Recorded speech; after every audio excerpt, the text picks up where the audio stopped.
Revolver Rita present అయితే నెట్ఫ్లిక్స్లో streaming అవుతుంది in Telugu language also. So dubbing was బాగుంది. సో ప్లాట్ విషయానికి వచ్చేస్తే సింపుల్. పాండ్య అనే ఒక రౌడీ షీట్లు ఉంటారు. సో అందుకోకుండా చనిపోతారు. సో ఎవరు చంపారు, ఎందుకు చంపారు అనే దాని మీద తిరిగే ఈ యొక్క స్టోరీ అంతే.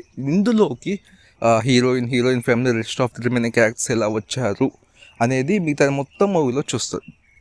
సో ఎలా ఉన్న విషయానికి వచ్చేస్తే ఇట్స్ కొన్ని పార్ట్స్ వరకు ఓకే, కొన్ని పోర్షన్స్లో గుడ్ డీసెంట్ అనిపించింది అంతే.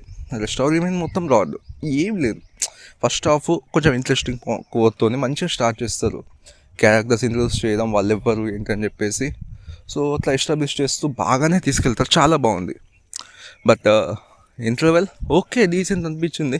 ఇక సెకండ్ హాఫ్ అయితే ఏం లేదు, మనం ప్రిడిక్ట్ చేసే విధంగానే ఉంటుంది స్టోరీ కూడా, క్యారెక్టర్స్ కోర్ కూడా అంతలా అనిపించదు. జస్ట్ ఒక డీసెంట్ ఓకే వెళ్తుంది, పోనీ చెప్పాలంటే rod. Second half pure rod. Climax okay, ఎవరు చంపారు ఓకే ఇలానే తెలిసి హ్యాపీ, అమ్మయ్య మొత్తానికి ఎండ్ అయిపోయిందయ్యా. చాలా ఆ ఫీల్ వస్తుంది. ఓకే అంటే ఇది ఎట్లా ఉంటుందంటే, అరే తెలిసిన పాయింట్నే, ప్రెడిక్టబుల్ స్టోరీనే వీళ్ళు ఇంత లాగ్ ఎందుకు చేస్తున్నారు, నిజంగా ఇదే ఫీల్ వస్తుంది. అది ఇంత లాగ్ అవసరం లేదా ఫీల్ వస్తుంది నిజంగా. సో ఫైనల్లీ అమ్మాయి ఎప్పుడు అయిపోద్దు అని చెప్పేసి అనిపిస్తుంది. ఈ థియేటర్లో కాదు, ఇది ఓటీటీలోనే.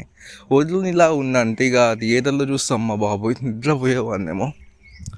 It just my personal opinion అంతే. సో ఎవరి ఒపీనియన్స్ వాళ్ళవి. సో దట్స్ రాంగ్, తీసుకోవద్దు. సో సినిమాటోగ్రఫీ బాగుంది, మ్యూజిక్ అండ్ సాంగ్స్ అయితే అసలేం బాగాలేవు, నిజం చెప్పాలంటే అసలేం బాగాలేవు. సో వర్తి వాచ్ అంటే లేదు అస్సలు లేదు. సో ఏదో అలా టైం పాస్ ఒక్కసారి ఫస్ట్ హాఫ్కి, సెకండ్ హాఫ్ అవసరమే లేదు నన్ను అడిగితే. మీ ఇష్టం, ఒకసారి చూస్తే ఒక లుక్ వేసేయండి, నెట్ఫ్లిక్స్లో అవైలబుల్గా ఉంది. ఓకే, సో రేటింగ్ వచ్చేసరికి జస్ట్ 2 ఇస్తా అంతే. Yeah, thanks for watching. So subscribe for Cinescope for more reviews. Thank you.